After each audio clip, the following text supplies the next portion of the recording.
Hi there, everyone. Welcome to this episode of the Class E Podcast. I am your host, Mary Sturgill. This is the podcast that's brought to you through a partnership between the Hill Institute for Innovation and Entrepreneurship and the Communication Studies Department here at Furman University. And we're so happy to have you with us today. We have a very special guest. Jason Richards is not only a Furman alumni, you, I believe, serve on the board of trustees. Correct. He's on the board of trustees, and he is the global business director and shareholder of the commercial real estate property management firm NAI Earle Furman. That's a mouthful, Jason. It is, yeah. It doesn't roll off the tongue. No, very it doesn't. easily, no. I was like, alliteration there. No, not at all.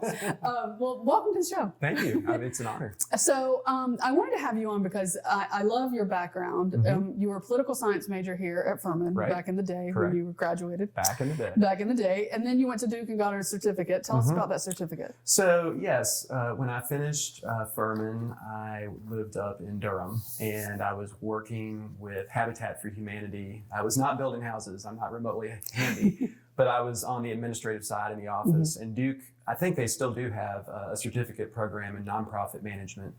And I took that. It was probably about a 6-month course. And it was a great background, even for small business, frankly. Yeah, that's what I was going to talk a little bit about, because I believe, I mean, just looking at your background, I would think that would lead you into the small business part. But before we jump into that, though, I want to talk about the nonprofit sector, because I think it's so important. I worked for Habitat for Humanity too for a while. Well, there you go. I was you guys are not going to believe this. I was the construction project coordinator for Habitat for Humanity in Hickory, North Carolina for about a year. I did all of their PR stuff, and then I did all the ordering for the projects and all of that stuff. It was a lot of fun. I visited a job site once to work and was not invited. So. They didn't give you the belt and the hammer? They did not. No. I think they spent more time fixing my mistakes than I spent, trying to help. So. There are a few volunteers like that.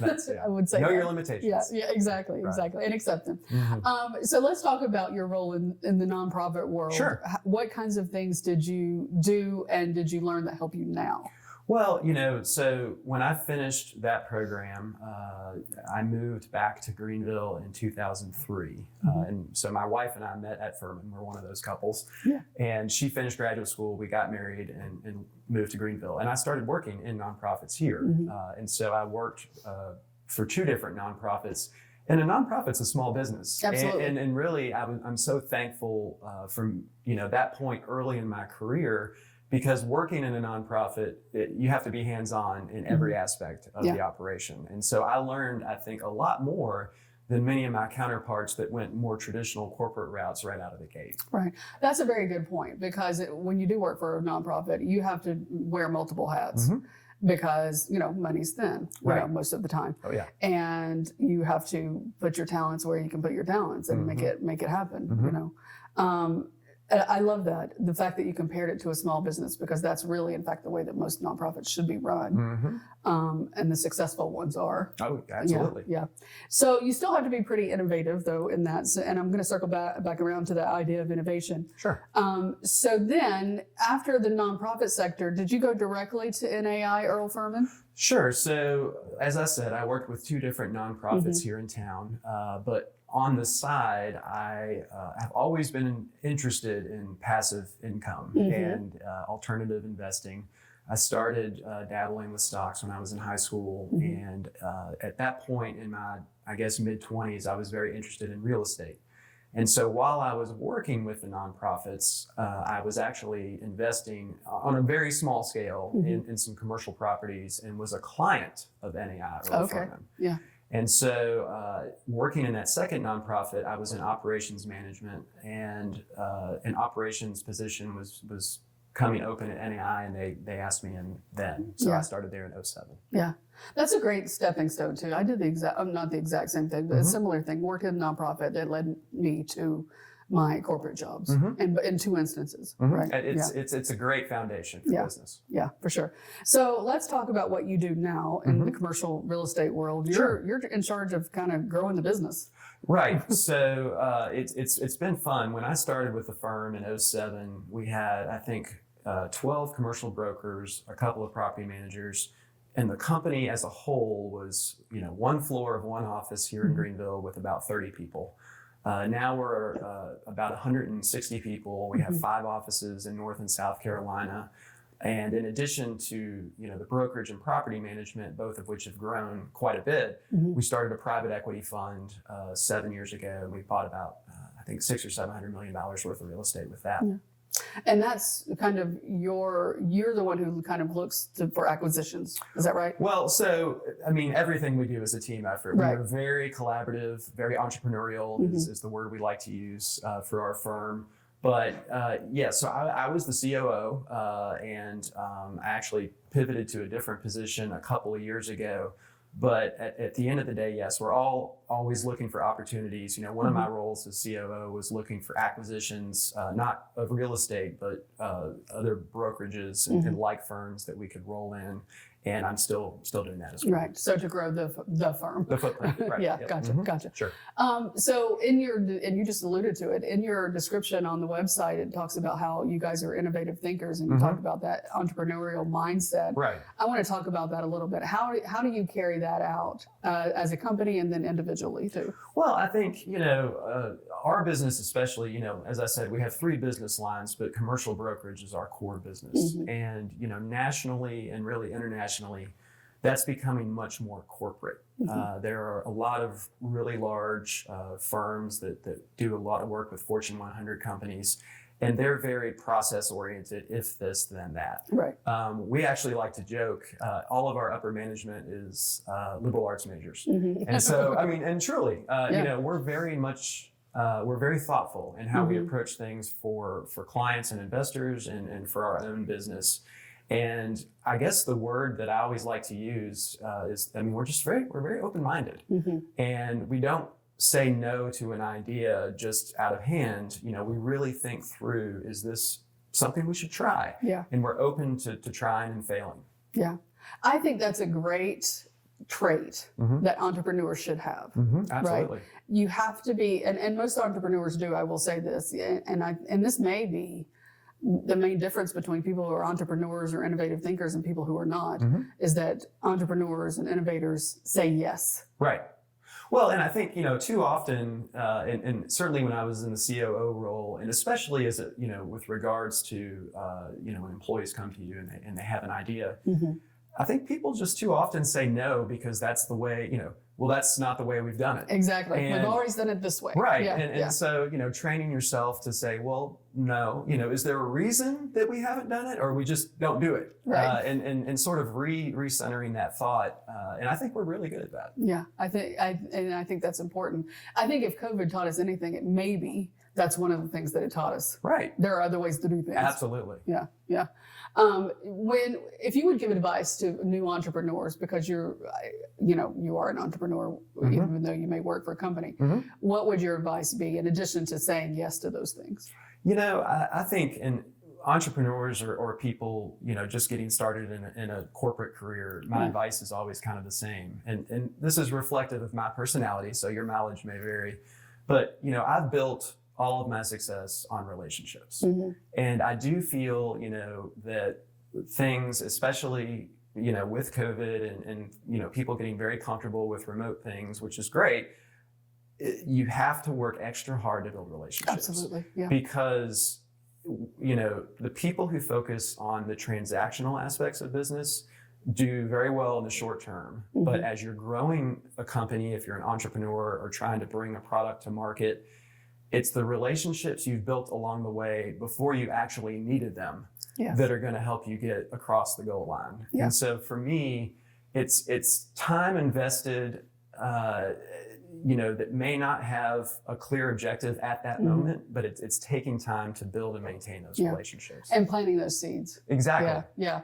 I don't think a lot of people or enough people maybe kind of have that mentality that if it doesn't have a quick return on my investment, so to speak, right, then I'm not going to put the time in there. Well, and I think too, I love the energy, and I use this term loosely, young people, right? So I'm 44, so I don't think of myself as old, but I'm certainly not young either. Right. But, I think it's hard to, when you're 23, 24, and you're starting something you're excited about, you want those quick returns. Right. But with a little bit of hindsight, I've now realized how quickly 10 years passes. And I've started to see and have seen that the seeds that I planted, many of which were inadvertent, frankly, 10 or 15 years ago, have really paid off with great relationships now. Yeah. And that's true when it comes to, banking and I mean, all aspects of business. Right. I just ghost wrote a book for a local businessman, and part of what he talks about in his book is that very thing about planting those seeds, keeping those relationships. The reason he attributes his success, a big part of it, is the relationships that he had from the time that he was in high school playing sports. Right. Right. And you never know. And that's one thing my personality by nature is that I'm a helper. All the assessments I've taken have indicated that.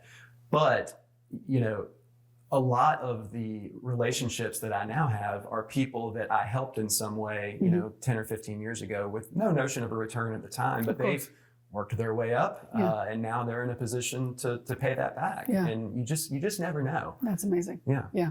So how did the 2008, let's talk about kind of the real estate business. Sure. 2008, huge crash, right? Affected everybody, especially companies, I'm sure, like yours. And then how have we grown and where are we now? That's a loaded question. How long do we have for this exactly. podcast? No, I think, obviously, and it is funny, when I tell people a little bit about my journey, which I alluded to earlier, that I was investing in real estate at a young age, people say, well, how were you able to do that? And I said, well, that's part of the reason that we ended up in the crash, because it was a little too easy to borrow money and leverage was a little out of whack, in terms of the ratios and things like that. So, obviously we're in a complicated place right now. We are. Interest rates are up and deals are slowing a little bit. But I do think it's very different in terms of, the fundamentals never went back to the pre-2008 issues, in my opinion. It became, borrowing money was not as easy as it was then, nor should it have been. Exactly. And so I think, the fundamentals are better. COVID changed everything. And so the economy is in a weird place right now. But, at the end of the day, real estate, and this is where I think we go sideways. People have these pontifications at a macro level. Real estate is not a national business. Right. It is hyper local and very regional. And my lens, although we do deals all over the country, my lens is focused on the Southeast, and this region is booming. And there are certainly some speed bumps and some hiccups in the real estate world at this time. But at the end of the day, this area is growing. People want to be between Raleigh and Atlanta, and we're smack in the middle of it here. Right. And so, we're very bullish on real estate now and in the immediate future. Yeah. So what advice, that's good to know for those of us who live here. Right. Certainly. What is your advice to someone, say like yourself, who might be young, who might want to start their investing career in real estate? What would be your advice to them, how to get in right now? Well, right now is a tough time to break in. I know. One of the things that I always, and actually, I was talking to a Furman student who had this question. He said, I've got X amount of money and I'm interested in getting into real estate. And one of the things that I tell people is, if you have X amount of money and that's all you have, don't buy real estate with it. Because, banks, when they're lending for real estate, you need to have some liquidity somewhere else. Absolutely. Yeah. So that's going to make your life a lot easier. Yeah. So that's number one. But for right now, again, I go back to relationships. Like it or not, the reality is that real estate, like so many things, is kind of an insider's game. And, the best opportunities are ones that you never hear about. Right. And so it's getting out there, it's networking, and not with the notion of I'm going to find a deal right now, but I'm going to get to know these people and let them get to know me. So that when they have an opportunity to be involved and to invest, they're going to reach out. I like something you kind of alluded to right there, and you've alluded to it before, but I want to make sure our listeners get this, is that if you're going for the sale, if you're going for the immediate satisfaction, that may have an immediate, kind of boom to your pocketbook, but in the long term, it's not going to sustain you like relationships will do. Right, because you're going to have to recreate that transaction time and time again. But if you have the relationships, eventually you get to the point where they're coming to you. Yes, yeah. That's a good point. Mm-hmm. They're coming to you, and I think that's a mistake a lot of people make is they go after the dollar Right. rather than the relationship. Right. Exactly. Yeah. So how do you find your clients when you bring clients on? Well, actually, I'll sort of pivot back to the nonprofit piece, Yeah. right? So I was very fortunate with both of the organizations that I worked with that the positions that I held interacted very closely with the boards of directors Yes. And some of the top fundraising volunteers. Mm-hmm. And I cultivated some amazing friendships out of those groups, people who were much further, 20 and 30 years Yeah. into their careers, CEOs of local companies, banks, et cetera. And those relationships served me really well, but also sort of modeled for me. I watched how they interacted Mm-hmm. and how meaningful, they had found these organizations that they were passionate about and they were giving their time, but that also helped them with their work. Yeah. And so I have, sort of followed that path. I've served, as you mentioned, I serve on the Furman board. Mm-hmm. I chaired the local United Way board. Right. I've been on several others. The list of your And- boards is amazing. Well- You need to go to the NAI Earle Furman website and look at his bio because there's like 15 boards on there, and I believe in that too. Well, yeah. it's important, and It that is was important. when I pivoted. My wife and I both were working professionally in the nonprofit world, Mm-hmm. and when I made that decision to go into the business world, one of the things that was very important to me was that I worked with a company that valued community Yes. involvement, Yes. and not, obviously it's good for business, Right. but for the right reasons. Exactly. And our company is very, very tied into the community. And there was a while there where I was on way too many at one time. It's And time consuming. It gets is. time consuming. And so I've had to step that back. So now I think I'm only on three right now, and that's Yeah. probably Yeah. the max. Well, and that would be a piece of advice that I would give to young entrepreneurs too, is to find, and I've always served on boards personally that I'm passionate about, Right. Like helping children, helping SA victims Mhm. or survivors, or the Humane Society. I've lived in several cities around the country, and I think I've been on the Humane Society board in almost all of them. Mhm. Or some animal shelter board.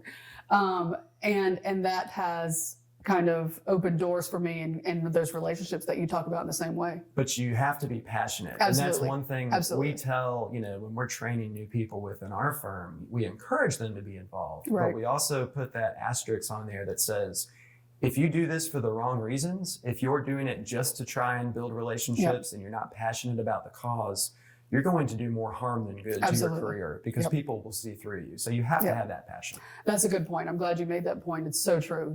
You do have to kind of follow your passion because you're right. People know you're not going to put in the time that a board member needs to put in because there is time that needs to be put in. And you're not going to do the things that you need to do to be an appropriate board member. Correct. And that they're going to see that, and they're going to think that you are that way in everything that you do. Exactly. So it carries over. Completely agree with that. What kind of obstacles have you faced that you've overcome? In all honesty, I'm a very fortunate person, and I don't know, maybe I'm a very optimistic person. Yeah. So maybe I just try to see the sunny side of things, I guess. But I've been very fortunate. I have had my parents super supportive. There was never anything that I felt like I couldn't do. Right. I came here to Furman and had amazing professors and experiences, and I've never lacked self-confidence. And so it's been a fairly smooth ride. I would say, if nothing else, maybe one of the obstacles was just when I first landed in Greenville post-college to start my career, I didn't really know anybody. Right. At that time, there were not a lot of Furman alums, always some, but Furman alums didn't necessarily stay in and around Greenville at that time. This was, 20 plus years ago. And so, we didn't know a lot. And so I was starting from scratch, but Greenville is a hugely welcoming community. And so we got over that pretty quickly. Yeah. Yeah. And I think now it's probably better for Furman grads because I know 5 that have graduated in the last year that have stuck around. If not more. How could you not? How could you not? It's a great place. So do you have an entrepreneurial or a business philosophy that you kind of live by? Yes. I think, again, it's sort of going back to what we already talked about, just you have to be open-minded, but you have to listen. Yeah. And I think, certainly depending on what field you're in, there can be a lot of alpha personalities that like to talk a lot. Right. And, that was something, certainly when I was in my 20s, I wanted to be noticed. I always felt like I had to be in the meeting. I had to speak up so that people knew that I was there and that kind of thing. But I think, one of the things that the founder of our company, Earle Furman, that I've always taken away from him, Earle does not talk a lot and has this superpower of being able to just sit there quietly. And he takes everything in and he doesn't miss a thing. And I think listening is a really underrated skill in this day and age for any business, but certainly for entrepreneurialism, because if you're an entrepreneur, you have to learn from others and not just asking people about their successes, but you have to listen for people's stumbling blocks and their mistakes. Exactly. Exactly. I think that's a great point. You learn more by listening and taking mental notes than you do by directing the conversation. Absolutely. Yeah, for sure. And I think the best entrepreneurs kind of get that because we don't know everything. How can you? How can anybody? So you may be an expert, in fly fishing or tying flies or whatever. I don't know why fly fishing popped in my head, but it did. But can you start a business around selling flies? Right. Right. What do you know about business? You're a great fisherman, right? So we have to surround ourselves with those people and listen to those people and learn from them. I think that's 100% a great piece of advice there. Any other piece of advice that you would give to young people or anything that we need to talk about? I do a lot of the meetings with Furman students here through the mentoring office, and I'll meet often with people who are maybe a year or two out of college trying to find their way. And the question that I have sort of really decided is maybe the ultimate question, certainly when you're trying to start your career, but also something to reflect on along the way, is how do you want to spend your day? People think about like, what industry do I want to work in or what job do I want? But it's, how do I want to spend my day? Do I want to work in an office? If I want to work in an office, do I want to be with a big office or a small nonprofit type place where it's an intimate, more interpersonal environment? People don't reflect on those questions. And if you know the answer to how do I want to spend my day, it makes answering all the other questions a lot easier. And I think for entrepreneurs especially, you may have the best idea in the world, but ask yourself how you want to spend your day.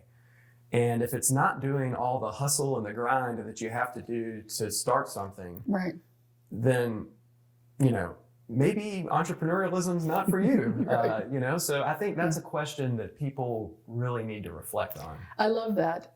How do you want to spend your day? Right. Because most of the time when we're in college, and I can think back, I'm older than you, but not so old that I can't remember that my goal was just graduate college. Right. And then after that, what do? I get a job. Right. But there was no thought into what that job necessarily would be at the time and things like that. So well, and having been, in an office environment, many office environments over the last 20 years, they're not all the same. And no. Even within our office, we have people who are very interactive internally, people who are interactive externally. And then we have, number crunchers that love to be left alone all day. Right. And you just have to decide, where you want to be and what you want to do. The other things that I think that you do is so important is that mentorship. And I think that's great advice for people not only to seek out mentors, but to become mentors. What have you gained from that relationship that you've garnered with your mentees? Well, I will say, I've done it through many different methods here at Furman and in the community. And first I'll say I've gained a lot of friends, which is really cool. Over the years, people I met 15 years ago and now they live here in Greenville and have families and we're still friends.